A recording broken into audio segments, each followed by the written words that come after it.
in London School of Economics, and probably first time in his life he felt settled down. And at the same time, I want to say that so being an example himself as a fantastic academic achiever, many intellectual allies of David was coming from non-academia environment. And one of David's dream was to create some kind of non-institutional institute, which allow people from outside of academia get support and contribute and allow to be contributors to the intellectual discussion. And I would like some people who may be not here is like Steve Kim, Michael Hudson, and I would like especially to name Mehdi Ben Hassim, whom David considered to be the most important living philosopher. And David and Mehdi, with the participation of another beloved student of David, Asya Turkia Zuberman, had just finished a book of dialogues that will be published in 3 languages soon. And another student and interlocutor of David was very important for him was Christophe Petit, who was responsible for David's reception in France, a country where we were sometimes joking that we are going to move when we get really old. And of course, like all the students from London School of Economics was David's family, and especially Elif and also Julio and Gabi and Anna Celine and all the others are probably they're here. And the last thing I would like to do, I would like is to announce a funeral arrangement for David. So a public ceremony to celebrate David Graeber's life and mourn his death will take place in New York and around the world on 11th of October. It is organized by David's friends from Occupy, activists and artists, and we will announce these events tomorrow on the day of the Occupy anniversary. It will be announced on his website, davidgraeber.industry. The link is from Wikipedia article of David too. Please join us all. We did try to make it in a way that everybody from all around the world will participate, will be able to participate, and we spend lots of time trying to facilitate it, so it will be totally open. In the last things, the disposal of David's remains will be carried out by the 3 women who he loved over the course of his life, Nu Lee, Lauren Leaf, and Nika Dubrovsky, and who remained close to him even at the time of his death. This will be strictly private event. Please respect our grief.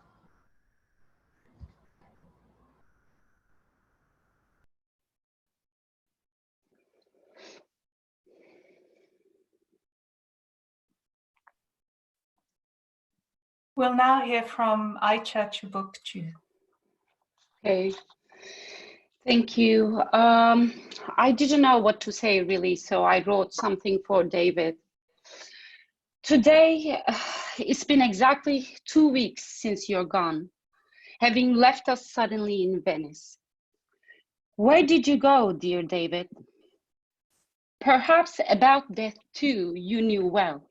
After all, you had a theory of everything. We first met in New York. The Twin Towers were soon to fall. I collected pamphlets of our making. We said no to war. Muslims are not the enemy. You led nightly meetings with hundreds from many walks of life, shining naturally in moments of despair and periods of bliss alike.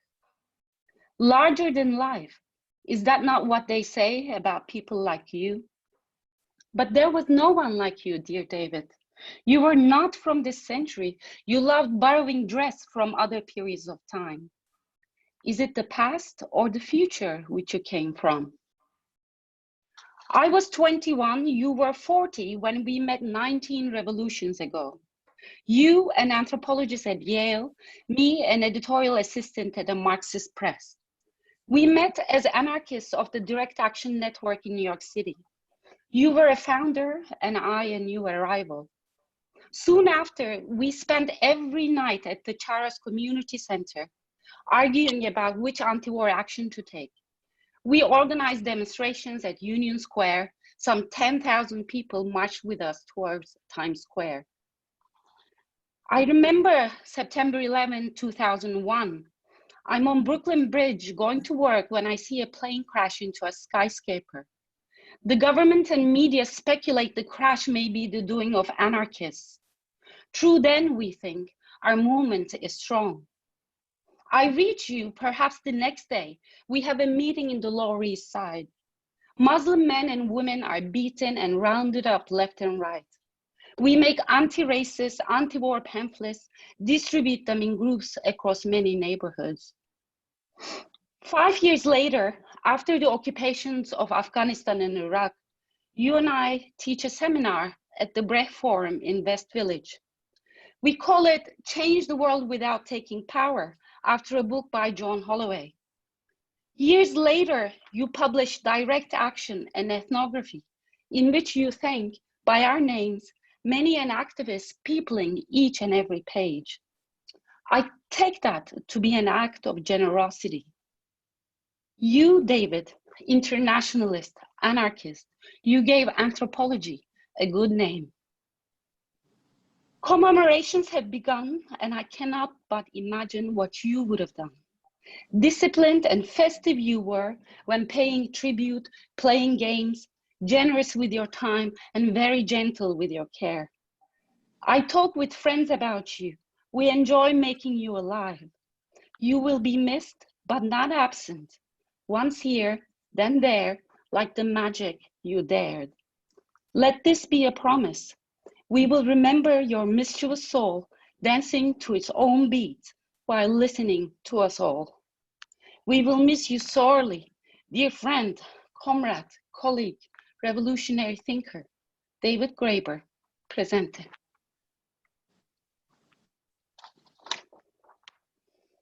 Thank you. We'll now hear from Maurice Bloch. Thank you very much for this. David, I've known for almost 30 years. He went in so many directions, but there was always one which dominated everything, and that was the attempt to break out of the confines of the received narratives about Madagascar, about anthropology, breaking out of so many things. He went in many directions, but always outwards. And because he was so brilliant, he was always bringing light against pretense and fog. Breaking out means many things, though it does not mean necessarily knowing where you're going. This was true of David. He was often disappointed by people around him, but then he just left them by the side. In Madagascar, he finally landed in a really extraordinarily complex place, and he immediately joined forces with two other breakers out. A Marxist woman who had deeply analyzed the situation, and in terms she learned, though this was always a struggle, an ambitious leader moving towards a new setup, but who was in the end defeated by the reassertion of his slave ancestry from powerful outsiders with their expensive cars and tombs. In Chicago, he was he was imaginatively breaking out too of the point of view of his leaders, of his teachers. He had no heroes at all, except perhaps for the imagined image of an absent father fighting and being betrayed in the Spanish Civil War. He was never at ease. He wanted to break out of all constraining structures, but was actually caught in them. He was surrounded by many, but always alone. He was never comfortable anywhere, but wanting to go to a free outside, which must be out there. He broke constraining doors all around him, but he never entered the freedom he sought. He was searching, worrying, working, doubting, breaking, creating, always. I'm reminded of the fateful phrase that sent Thomas à Becket to his death. Who will rid us of this turbulent priest? Many wanted to say this, but many also loved him, and so do I. Thank you.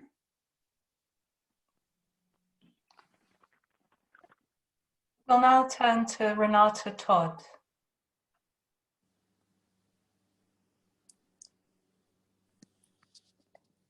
You need to give me a second because I thought it was going to be Elif actually.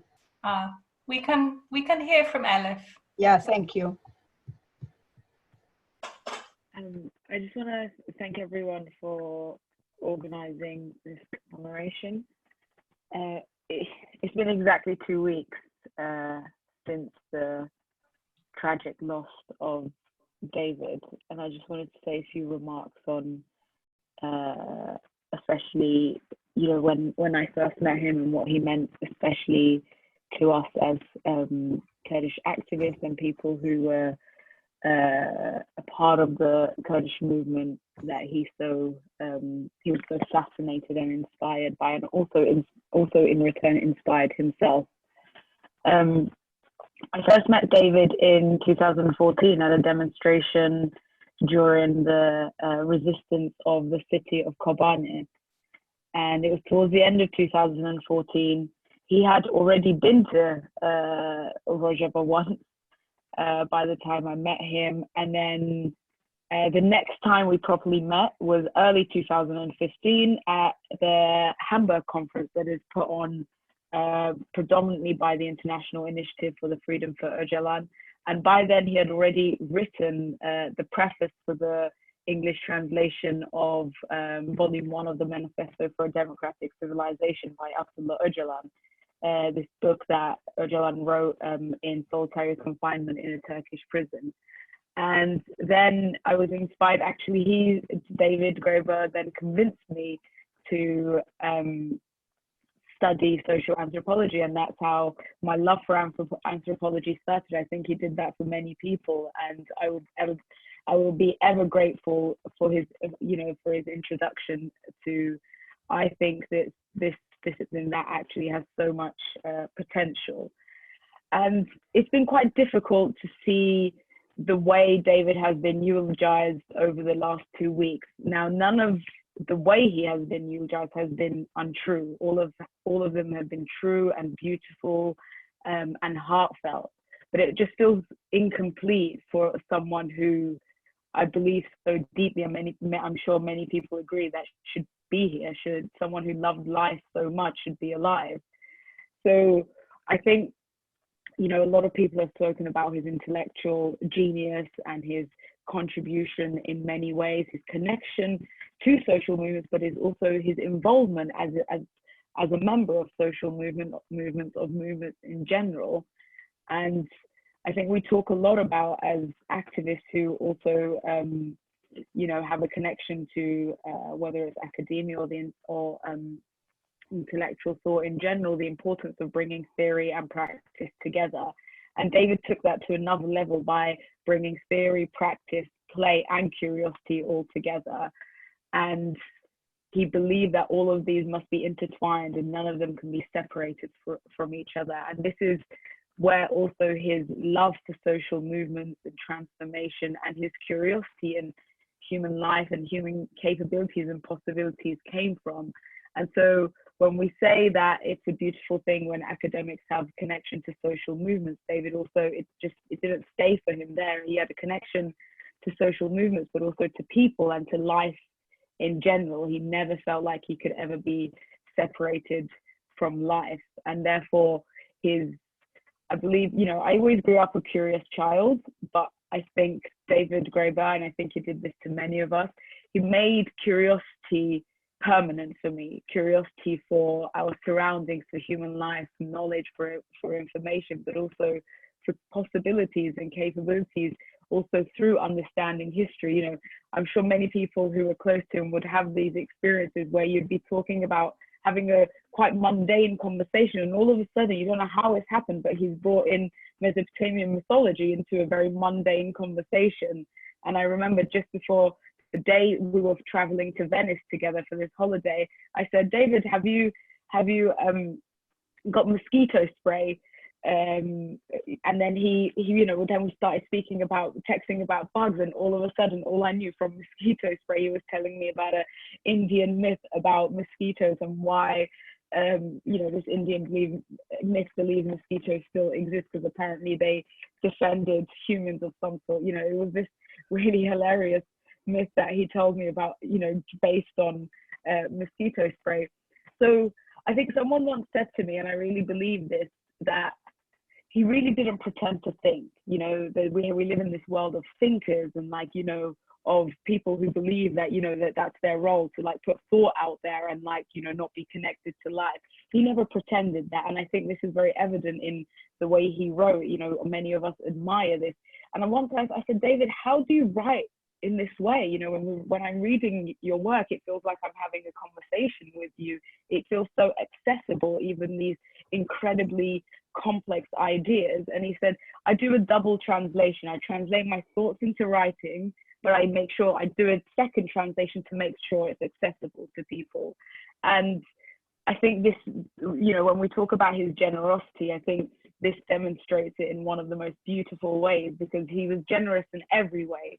With his friends, he was generous with his time, with his name, with his thought, but also with what he put out there in so many different ways. And that's why he has all these, you know, flamboyant articles about, you know, whether it's like, you know, bullying, or his infamous article called Dickheads. And that's because for him it was about having fun with it. And this is what he would always tell me about anthropology. He would say, I chose anthropology because you can fit anything into anthropology. You can write about anything and somehow it can be anthropological. And, you know, sometimes he would write pieces write paragraphs for either a new article or a book, and he would show you in this mischievous way, and he would say, look at this paragraph I wrote, because he's either being really funny or he's being provocative, but he's just having fun with it nevertheless. It was never this, like, daunting thing.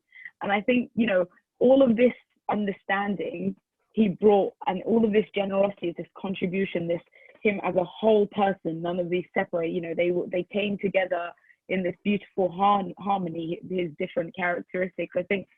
And this, in its entirety, he brought in his contribution to the Kurdish struggle and to Kurdish solidarity, when no one was talking about the fight in especially northern Syria, the transformation of society in northern Syria, the democratic, ecological, and women's liberationist revolution. David was screaming from the hills about this incredible revolution that was happening, and at a time when it was one of the most dangerous places on earth, he did not hesitate for a second. And I remember that one of the times we were there together, he was like a child, you know, it's just, he's like, this is revolution. And there was not a second where his excitement for what he believed in, which was almost inherent, it was like common sense, and it was almost inherent, he didn't deter from it. You know, it was that childlike excitement for the beauty and the capabilities of human society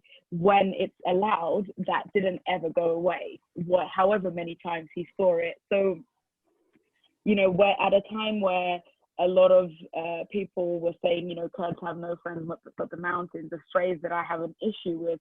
He absolutely crashed that statement and said, no, we can all do this together, and we will do this together. And he did this consistently through his strategizing, through his understanding, through making the connections between, you know, systematic realities in how, you know, oppressed people exist in this way, but also in the way he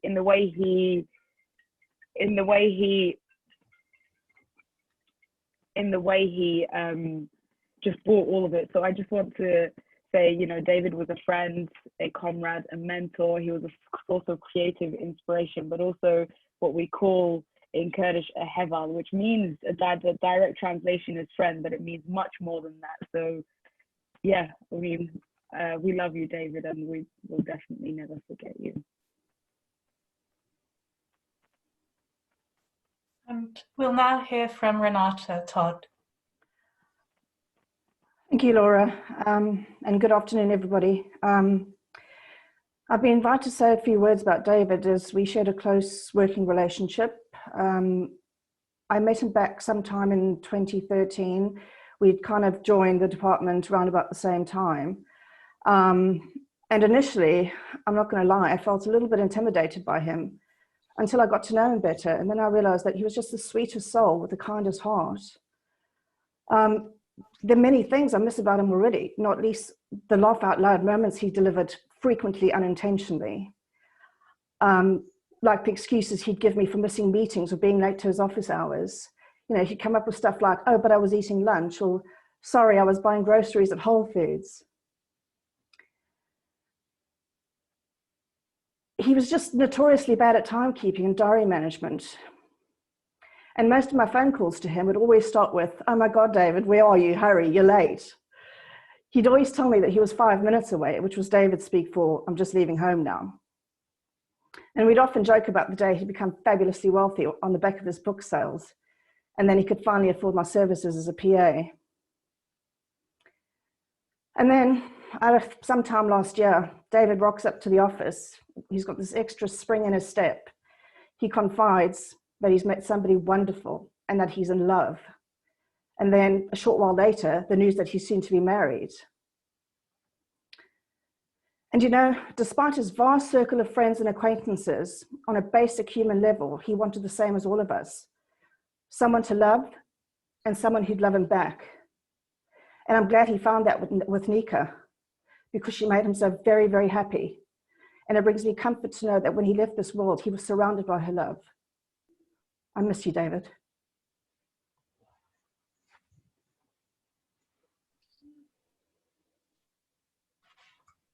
We'll now hear from Alpa Shah. Thanks, thanks Renata, thanks Laura, thanks everybody for coming here today. This is a personal story, but it's about David, the vampire slayer, the trickster and the pirate. I met David when he joined Goldsmiths in 2007. Yale's loss was our gain, but our lives became intertwined after I returned from 1.5 years of field research in the forests of Eastern India, amongst the Adivasi communities swept up in the spread of a Marx, Lenin and Mao inspired Naxalite insurgency and a brutal counterinsurgency. I was drowning in a sea of darkness. Slowly and gently, without knowing it, David gave me hope. He helped me breathe again. For years, we talked every day. We wandered the streets of London, discovering the best angry lamb, soft-shell crab, ceviche, laughing and dreaming of other worlds. When I moved from Goldsmiths to the LSE in 2013, I told him he must come with me. I needed him across the river and across the corridor, but I also thought he needed me. By then, I had discovered both David's genius, but also his extreme vulnerability. He wanted to live the world of everyday communism. He imagined he could immerse us all, yet he was confined by the structures of life around us. As Renata has said, many today will have experienced both the meetings that David never turned up for, but also those where his interventions were invaluable, will have been in lectures he was late for, where he veered totally off track, but also saw the brilliance of what he said and followed him, into the corridors and the street. We'll know the chapters that he never read, but also the magic of his engagement. We fought once. I called him a bully. He called me one back. Then we fought over what the word means. I really actually can't remember why. I think it was probably some department meeting he hadn't turned up to. I decided to put aside such earthly matters. Our relationship had never been based on that. David's driving purpose in life was to stop the vampires, the forces of inequality, from entirely engulfing the earth by keeping alive the dream of greater emancipation. When he described the lead character of Buffy the Vampire Slayer, this is the TV cult sensation that he loved, as a reluctant hero chosen by mysterious powers to lead humanity's war against vampires, he was putting into words how he saw himself. At least that's what I think. But life on Earth presented contradictions. He deeply wanted the validation of the academy, but he hated its elitism, its bureaucracy, and its racism. He longed to be married, but he also wanted us to live together in a big house full of curios and children that we'd all raise together. He loved talking about himself, but he always wanted to put others first. He wrote furiously as though there was no tomorrow, but he lived like we had eternity. For years, David wanted us to write together. I loved the beauty of his utopias, the possibilities they offered, but felt doubtful about how the majority of the world's population could get there, laboring in the brick kilns or construction sites of factories of India, Kenya, or Mexico. From my time with the Naxalites, I was very aware of the dystopia that is embedded in utopia. I told David I wasn't quite ready, that I needed more time. Don't worry, he said, we have our lives ahead together. But he committed me anyway on Twitter and to editors, I now find out. I shouldn't be surprised. David was always having a lot of fun as a trickster, playfully disrupting systems to create better ones. After the publication of Debt, David became a global figure, earned recognition within and beyond the academy. If David revolutionized the idea of pirates as rebels and abducted folk who mutinied against their captains to create truly democratic communities on board their ships, declaring a war on all of the world, his own pirate fleet was growing. He was loved far and wide. But at the same time, David remained in a way lonely, a loneliness that was inevitable from the tensions between trying to create another world while having to inhabit this one. As the good and the great amongst the anthropologists here have taught us, death can be more powerful than life. It can regenerate life itself. David died at a moment when he and his ideas can be supremely potent, can transcend us all. Rest in peace, David. You will live through us, giving birth to more vampire slayers, tricksters, and pirates.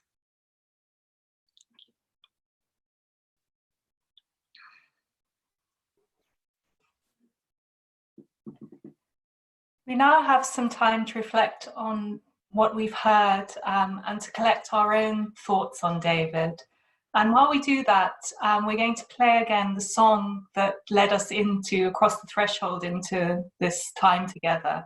This is a Malagasy song, and Rita's going to put the words of the song up on the screen so that you can see them.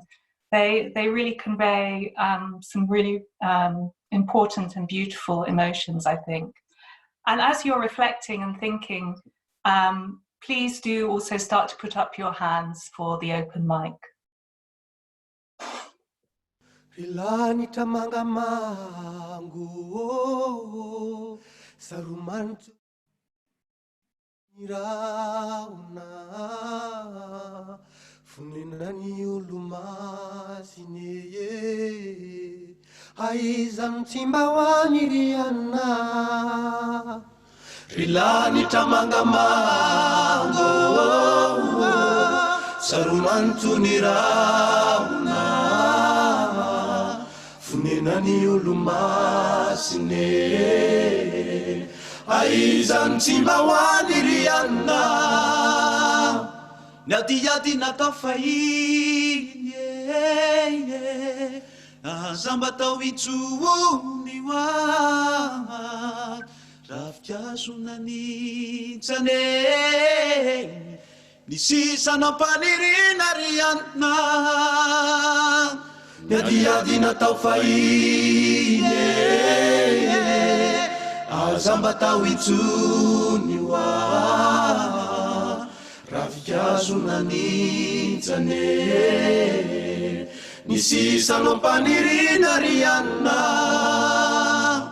na izao na ianao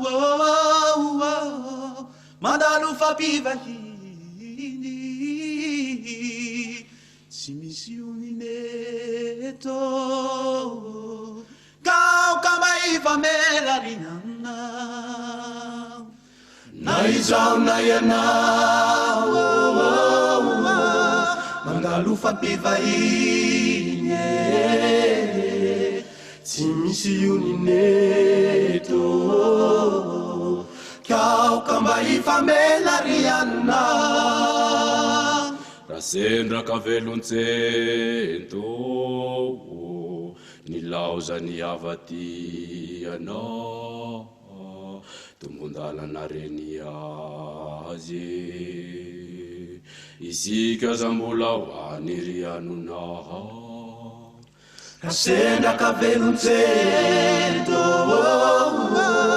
ny laozany avatiana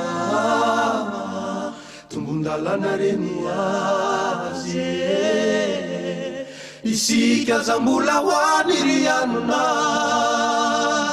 ilanitra mangamanga saromanto ny raona fonenany olo masine aizany sy mba hoany ry anina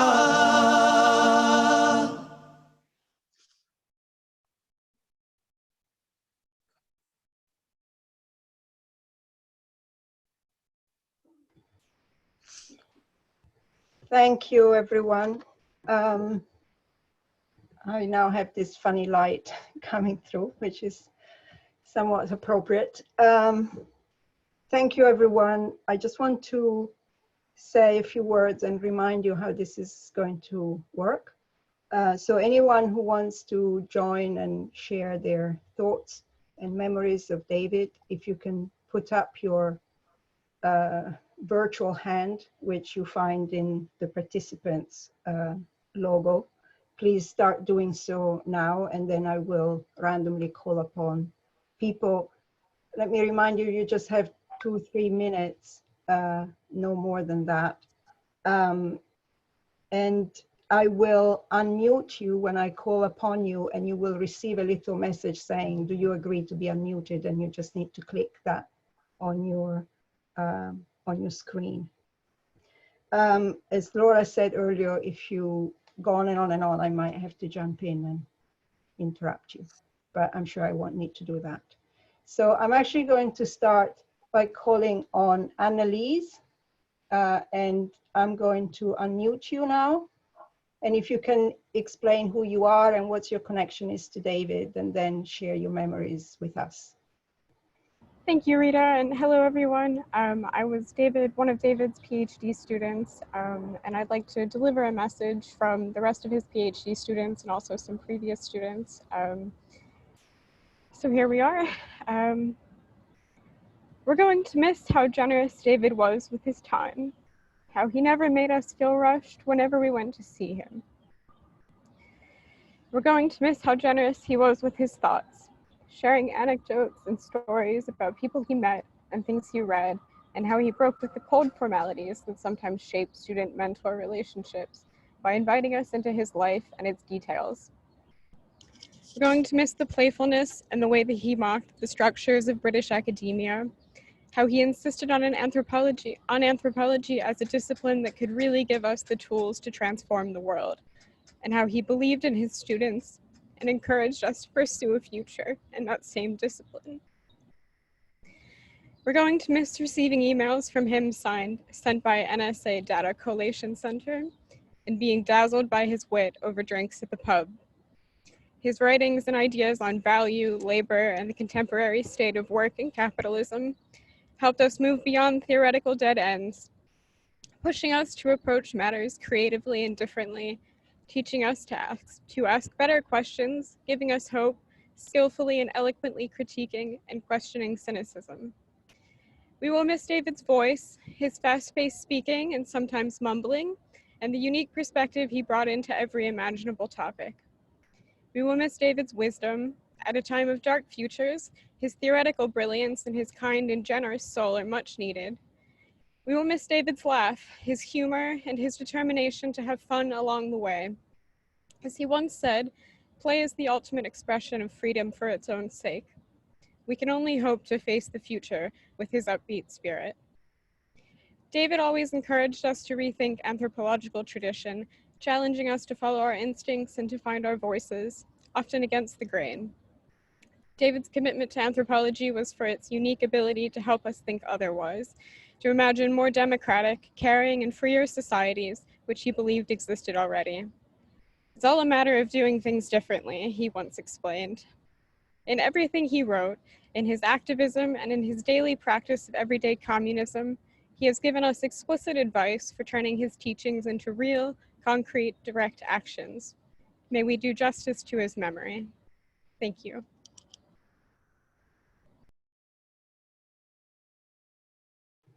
Thank you, Annelise. And I can testify to the laughter that used to come through the wall of the office that I share with David. And it would just come to life when someone, whether it was a student, a journalist, an activist, whoever would come through, his very recognizable kind of laughter would just expand. And I was thinking yesterday about the plants that he wanted when he first settled in the office, and I will make sure that I take care of them.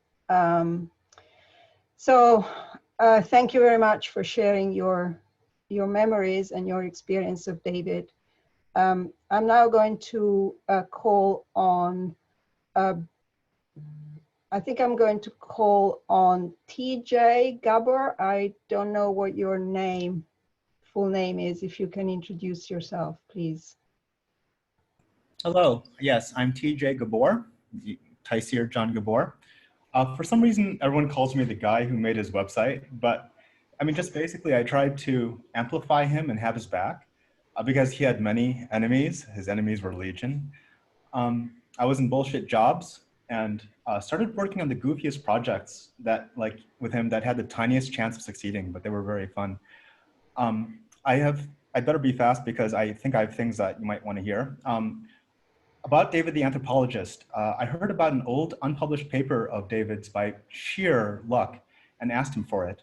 It revolutionized my life. We talked about publishing it since like a year ago, and he wanted to just finish one part that was undone. And I plan to publish it on his website. You might enjoy it. It talks about how limited and fleeting consciousness is and offers a nifty little hack to avoid this limit. And I'm not going to spoil it for you.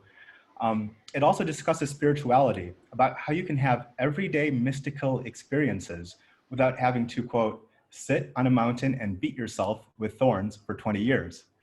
Morris Bloch spoke. He should know that this paper starts by saying, quote, one of the things I most admire about Morris Bloch, and I'll let him read the paper to find out what that one of many things was.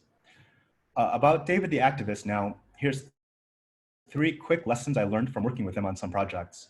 First, with David, there was always enough freedom that you could make activism fun, imaginative, and even indulge your darker sides constructively in a good way. Second, for some reason, people think logic just coldly eliminates possibilities, but he knew logic could explode possibilities. You could find all sorts of ways to solve a problem in just a small space. So logic, emotion, and imagination can amplify each other. And finally, David was all about his relationships. perhaps we could perform a little social surgery and team up with each other. Thank you, that's it. Thank you very much. Can I call on Asha now, or Asya? I apologize in advance. I'm a bit shaking and my pronunciation is probably not the best. So there you go. You're unmuted now. Thank you. I'm Asya. I was studying anthropology at undergraduate level at LSE when I met David. He was a teacher in first and third year, and then we became friends. And through opportunities that were unlocked by his generosity, we started working on a book of dialogues that I'm so grateful to have, and feel so wealthy to still be in conversation with him as I'm finishing editing the translation of it. I just, from everything that's been said, I just want to really thank David for giving me faith that there's no dead ends ever. No dead ends and no, just always another way that I just can't see and need him to point out. And so I'm really, really grateful to be able to share that dialogue with you all soon. And I send my love to Nika and everyone else. Thank you, Asya. Sorry, of course I know you very well. Apologies for not recognizing him. And thank you for sharing that. Nutan, can we hear from you, please?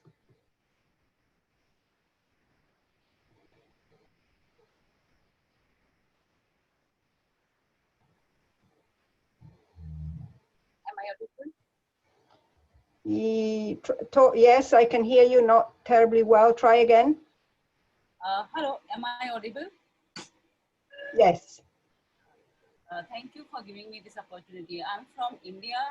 I studied anthropology in India, like a very traditional subject. Actually, when I came across his readings, I have never met him. I dreamed of meeting him one day.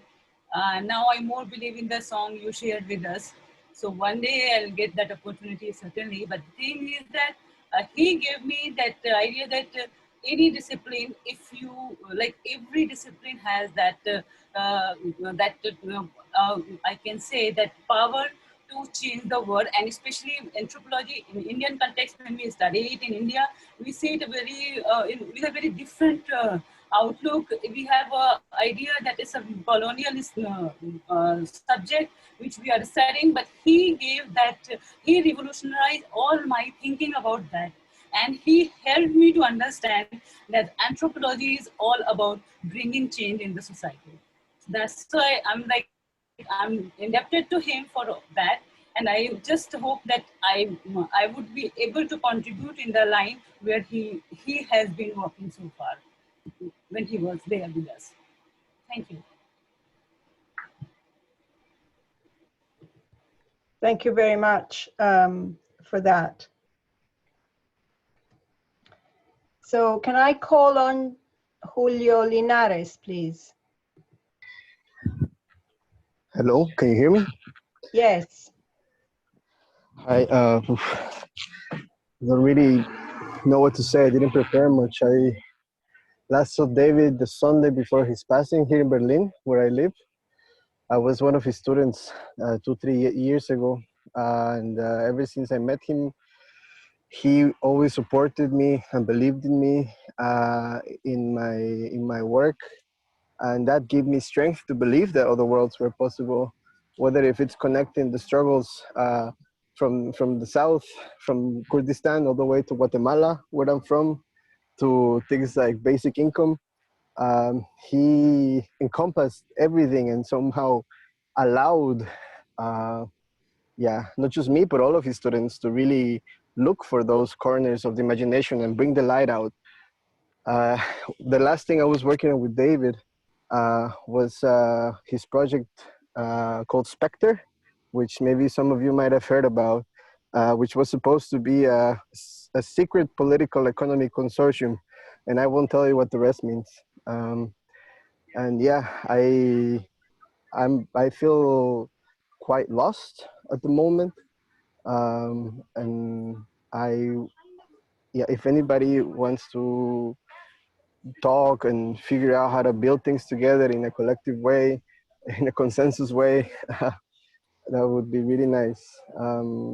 Yeah, I just one last word is that when I was at the LSE, David tried to support me for 2 years to go into PhD, but unfortunately, he called it a mysterious committee. They never allowed my funding to come through, but nevertheless, he was always there, and he was always very generous. And yeah, I'm forever grateful for David for revolutionizing the world, my life, and the lives of many people to come. Yeah. Thank you, Julio. In the chat, someone is asking the website, Men, if you can give us the details of the paper that starts with what I really admire about Morris Bloch is. So perhaps if you can put it in the chat, then at a later stage, I can share that paper with people who are interested in it. So I'm going to call on Paul. There is someone who has a number as a name. Can you please change or put in the chat what your name is so I can call upon you properly? So Paul, I'll unmute you now. Hi everyone, I just wanted to pass on my condolences first of all to Nika. I actually contributed to Dave Graeber's book, Bullshit Jobs. I had read his 2 previous books before that and was wondering at the time when he was doing research on that book what he was up to. So I went onto his Twitter account and saw that he was looking for people in bullshit jobs, which I was aware that I had one. I had a small email correspondence with him, which resulted in him using one of the extracts for his book as an example of artists or creatives who work in bullshit jobs and how this doesn't enable them to be creative, and he used an extract from that.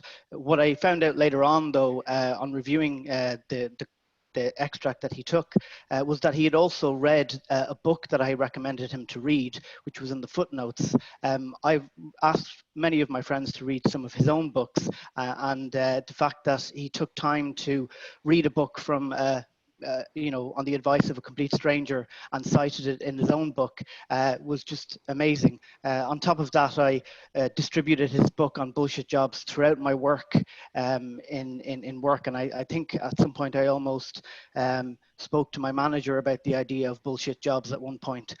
So his work has influenced me in both creatively and also looking at ideas that maybe in academia they might be frowned upon, but they're very accessible. Yeah, and certainly in my own artistic practice, I've looked into such subjects as well and focused on that. So just really to send my condolences again to everyone who knew more than I did. I just had a brief email interaction with him, but he was a very personable person and had a big impact even in such a short encounter. So thank you very much. Thank you. What you said also reminded me of a comment I heard the other day from the departmental manager of the geography department at the LSE, who said an undergraduate from his department had written an email to David asking, what is anarchism? And David wrote like 3-page long, kind of multi-paragraph email to a, unknown undergraduate, and the story still goes around the department. So yeah, he was like that. Okay. Can I call on Mike, please?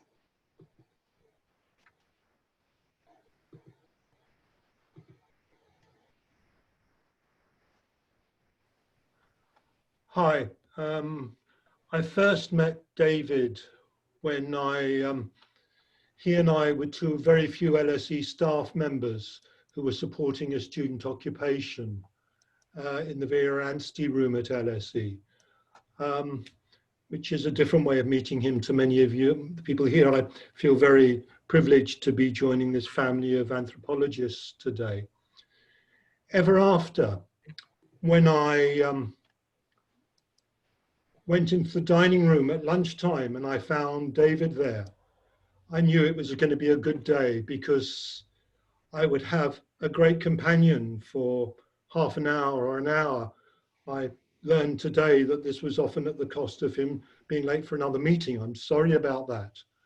But David was this wonderful mixture of someone who would throw off ideas in 100 different directions in a very short space of time, and then focus so intensely on the one that worked to drive it in directions and to depths that none of the rest of us could have reached.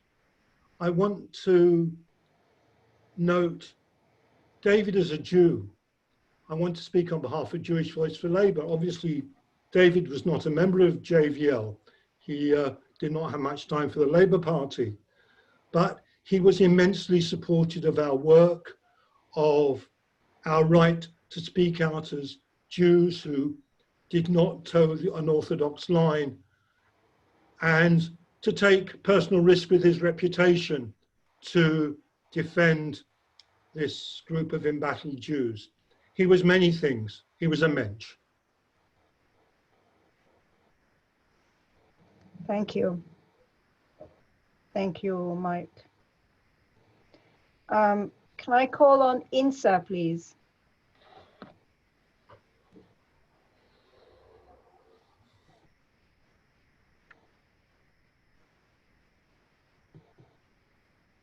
Thank you, Rita.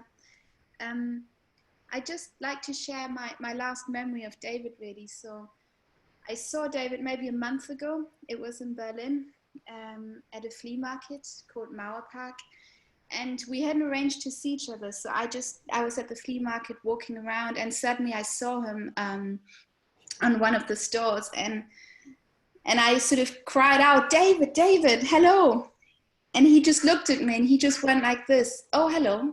And I said to him, David, I've had a newborn baby, look at my baby. And I presented to him my newborn child. And he just said, oh yeah, I've heard you had one of those. And I just want to share this because to me, this really represented who David was, you know, and I used to find it offensive when I didn't know him. I used to think, why doesn't he show any surprise? Why doesn't he greet people when I walk into the room and he sees all the people who love him, who like him, and he pretends not to have seen, or he shies away. And now that he's dead and you have time to think, you know, and I've come to think about it very differently. And I think actually he didn't need to show surprise, because for him, life was a surprise, right? Like for him to see me at the flea market was just as much of a surprise as for him to see, I don't know, an old book, a frame, a picture that he picked up on one of the stores at the market. And in a way, I think that was his true democratic spirit, you know, the way he related to the world in an equalizing way, where everything, every encounter, every conversation, every person, everything had an equal value for him. And I think that's what I'd like to remember about David. Thank you. Thank you, Insa. Can I ask Ian Williams, please? I'll unmute you. Hey, everybody. My name's Ian. I am a social worker in New York City. I knew David through the Occupy Wall Street movement, and please let me know if you're having any audio issues. But I only met him a handful of times in about 2012 to 2014. I remember the first time I met him was at a discussion in McNally Jackson bookstore, probably about February 2012. And at the time, I was a huge fan of David's work. I had read a lot of his writings, and I was very inspired by, you know, his role in helping shape and kind of popularize the Occupy Wall Street movement, and I think also popularize anarchist ideas. And some of his critiques of like the theoretical dead ends at the time, like I think there was a line in an article he wrote basically talking about the sort of greatest hits of French theory that a lot of the academia was stuck in. I really fondly remember that. But I remember meeting David and feeling very excited, like a fan, and I had a similar kind of nonchalant interaction, you know, where David was just sort of doing his thing, and it was really fun to engage with him. And I remember in an email exchange later, he was more attentive to the process of discussion on the panel and how he was frustrated with the facilitator than any sort of excitement from overly eager fans such as myself. But the last interaction I really had with David, I ended up helping him move out of his childhood home in Chelsea. He was being evicted and had to give up the apartment, and he was giving away his possessions to to friends and people in the movement. And I have a bunch of objects and furniture and some other things that they have a lot of meaning, and I think they'll continue to carry meaning and inspiration. And I feel very grateful for having known him and for having him exist in the world and all the people who have touched him and you've touched. I just wanted to share that. And Nika, my heart goes out to you as well. Thank you. I would like now to call on Andrew Smart, please. I'm unmuting you now. Okay. Hi, I'm Andrew Smart. I first met David in Lund, Sweden, when his book, Toward an Anthropological Theory of Value, came out. He gave a small seminar to our anthropology thing, and then we hung out afterwards and got drunk together and talked about 19th century anarchists and making a movie about Bakunin. And he was, back then, even just a very generous, funny, inspiring person, and already obviously so brilliant. And I remember all the professors who were quite committed Marxists challenging him on anarchism, and he always responded with such depth and like it was common sense. And we kept in touch over the years, on and off. And I was in London at the Idler bookstore, and we had some connections with Tom Hodgkinson at the Idler there. And then the last time I saw David, we went out to dinner, I think in 2015, maybe, in London. And he just had so many incredible stories about the neighborhood, about the Spanish Republican exiles there, and Aleister Crowley getting in brawls with people. He knew so much about the history of the neighborhood and the area that he lived in. It was really amazing to know him just a little bit that I did, and he was such an inspiration to all of us who are involved in various movements. And as a thinker, as a philosopher, as an anthropologist, he's just left such a huge wake. And I always loved how he could really tie economists in knots over the kind of flimsy foundations of that discipline. And I loved watching him make people squirm. And when he would just point out that most of the things they believe are just not true. So I'm very sad, and my heart goes out to Nika as well. And so thank you. Thank you, Andrew. So we have Justin Clark. I'm going to unmute you now. Hello, I'd just like to share a short poem that I wrote inspired by David's first article about bullshit jobs. So when you say I've got potential, what is it that you mean? Potential to grind away, sit around a fucking office all day and do things that help nobody and don't really need doing anyway? As an aspiring comedy writer with a bullshit job, I've found David to be a great source of inspiration in recent years, even meeting him once by inviting myself along to a conference in Birmingham, as well as conversing with him ad hoc via Twitter DMs every now and then. When I met him, I got the impression that he was just as interested to hear the thoughts of others as in sharing his own, and would also often draw on what others were saying in the room in a magical kind of synergy. So David could see the potential and the genius within all of us. They were undoubtedly better for the ideas and critiques that he was able to share in his time with us. I hope they live on and inspire many more. With the neoliberal late-stage capitalist world imploding, I can't help but feel an immense sense of loss and apprehension that we must face whatever comes next without David's unique and deeply valuable insight to make sense of it all. We must learn from his optimism if we are to go forwards. It's up to us to try and make the world differently now, going forwards, and continue to ask the big questions that need to be asked. We must remember that the world is what we make it through our ongoing actions and choices, and it is not static. Thank you, David Graeber. Thank you, Justin. Andrea, I'm going to call on you now. I'm going to unmute you, please. Hello. I'd just like to echo what Renata said as one of the former admin people in the office. We had to have, it was difficult to make David do things he didn't want to do. Let's face it. Renata and I always had to kind of play the good cop, bad cop routine. One of us had to be the one that's always there with the deadlines, the other one a bit more kind of nice, trying to coax him into compliance, if you will. And I will forever be grateful that he acknowledged us in his in bullshit jobs as the admin people. It's one of my not very many claims to fame. And yes, I do think we inspired him somewhat, and that is I'm also very proud of. And also, it's so nice to see the kind of Anthro family. A lot of you I haven't seen for a long time, so it's a very sad occasion. Unfortunately, I never got to meet Nika, but I do know that David was very, very happy that you guys found each other. So nice to see you all. However sad it is. Thank you. Thank you, Andrea. Thank you very much. Mark Campbell, please. I'm unmuting you now.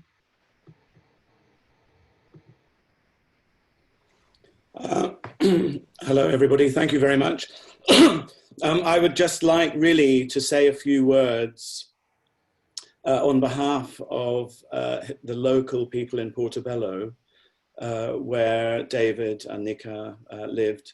I had a stall just 200 meters from David's house for the last 5-6 years. And it was a great honor for me that almost every week David would come out of his house when he wanted a break from his writing. He would go and get some lunch, and then he would come and he would talk to us on the stalls. I'm a pro-Kurdish rights activist as well, and David would come and we would chat about the latest developments in Rojava, in Kurdistan, and then he would eat his lunch. And I never forget, he would sort of stand over the stall and he would be talking about, and sometimes, and his food would fall onto my stall, but I couldn't say anything to him. And it was, you know, it was, he was just such a lovely soul and such a beautiful human being. I mean, I didn't know much about all his academic work and everything, but he was just such a giving, loving, warm, tender person. Who just wanted to please everybody. And he would always ask, oh, is there anything I can do about the Kurdish issue? And I would rack my brains to think of more things that he could do. And in the end, I felt guilty actually about asking him to do so many things. And we'll really, really miss him. Magdalene and Neil, the bookstall owners at Portobello Market, he had such a warm relationship with them as well. And he would go there every week and look through the books and talk to Magdalene, especially, and Neil. And he was just such a beautiful, accessible, warm, loving, warm-hearted person. And we'll really, really miss him at Portobello Market. Rest in power, David Graeber. And lots of love to Nika, to Aija, to Elif, and to all his close comrades and friends. Thank you very much. Thank you. Thank you, Mark. We have bits of his life in his office at the LSE. I'm going to call on our last contributor, I think, and then I suggest we've gone out a bit over time, but I think, you know, obviously feel free to leave if you need to, but I think I'm just going to call on Gary. And then I'm going to put on some more Malagasy music, and then I'll just ask you to leave. Unfortunately, we have learned, I don't know how many of you are aware of this, that unexpectedly Zoom put a limit of 300 participants. So our 600 plus people who had signed up, half of them were not able to join us, which I don't know, I feel terrible because I was told that we had a 1,000 cap. In any case, we have recorded this, so we'll try and make it available to those who weren't able to join us. But anyway, Gary, I'm muting you now.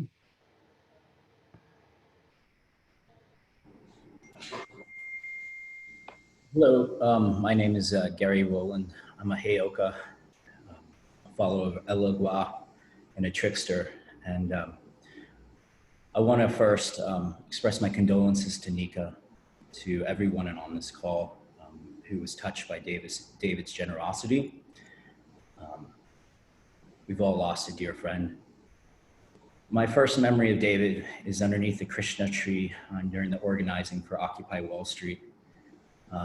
I chose to argue with him and debate with him. He was debating that we shouldn't have police liaisons, and me, having just conducted an occupation in downtown New York, thought that it might go a little bit better if we could talk to the NYPD. I'm happy to say that he won, and because he won that debate, that movement flourished. I also met a memory of David that I wanted to share was when after the occupations, a lot of us had spread out, and he was in Austin, and I received a call from a reporter at Bloomberg News who was writing the article that would eventually become the anti-leader of Occupy Wall Street, David Graeber. And he was, I remember talking to other people in our group after that and being like, what's David doing? And then being like, you need to trust David. David, as it's been relayed in here, always saw the possibilities and always saw the movement and the strategy and the play that nobody else could see. I've been haunted since I've heard of heard about what happened by all the unfinished work and the unfinished connections that are out there. Thank you for letting me speak. Thank you for remembering my friend. And thank you for carrying on his work.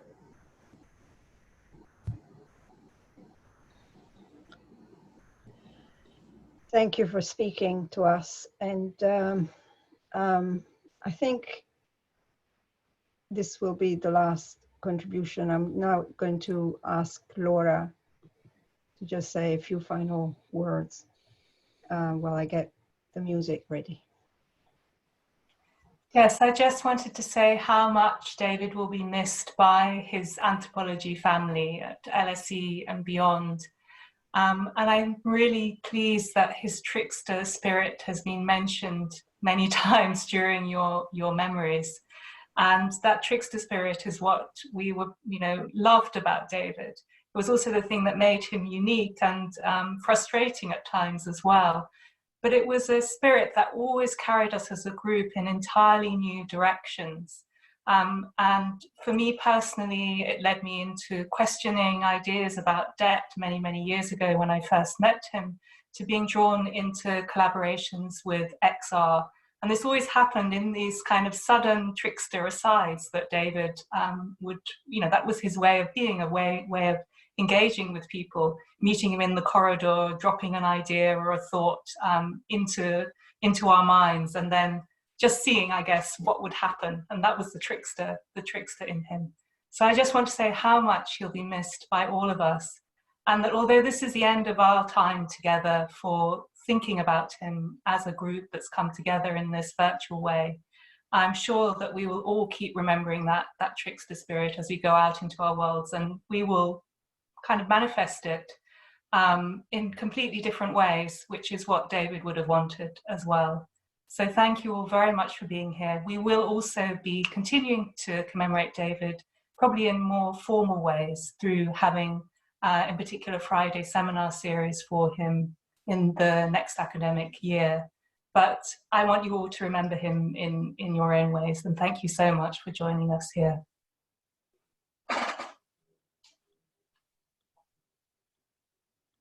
Talindia hene, talindia hene, talindia hene, talindia hene, talindia hene. E alla balli pai fama talindia hene, e alla balli. Talindia hene, e alla balli pai fama talindia hene, e alla balli. Satu buri satu e te regali a kanzu e a cure nere e alla uvali. Satu buri satu te regali a kanzu e a cure nere e alla uvali.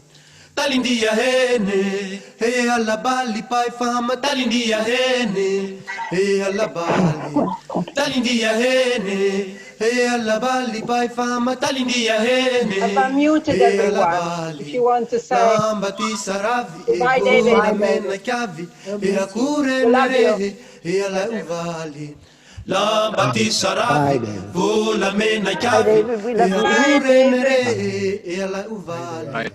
Talindia here, mi pulia bafamboche tutti be. Talindia here, mambatunda tiraya. Talindia here, mi pulia bafamboche tutti be. Talindia here, pekange tirene a. Talindia here, talindia here,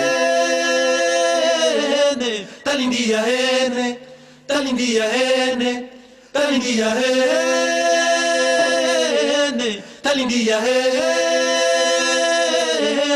talindia hene, hey alla balli pai fama talindia hene, hey alla balli, talindia hene, hey alla balli pai fama talindia hene, hey alla balli. Pusi ce ti ama e le fumetti antanga e a cure nere e alla uvali. Fusi ce ti ama le fumetti antanga e a cure nere e alla uvali. Talindia hene e alla balli pai fama talindia hene e alla balli. Talindia hene e alla balli pai fama talindia hene e alla balli. Trangu beyananga e amberi vombala e a cure nere e alla uvali. Trangu beyananga amberi vombala e a cure nere e alla uvali. Talindia hene, talindia hene, talindia hene, talindia hene, talindia hene, talindia hene, talindia hene, talindia hene, talindia hene, talindia hene, talindia hene, talindia hene. Okay, I'm going to end the meeting now for everyone. Okay. Thank you. Bye.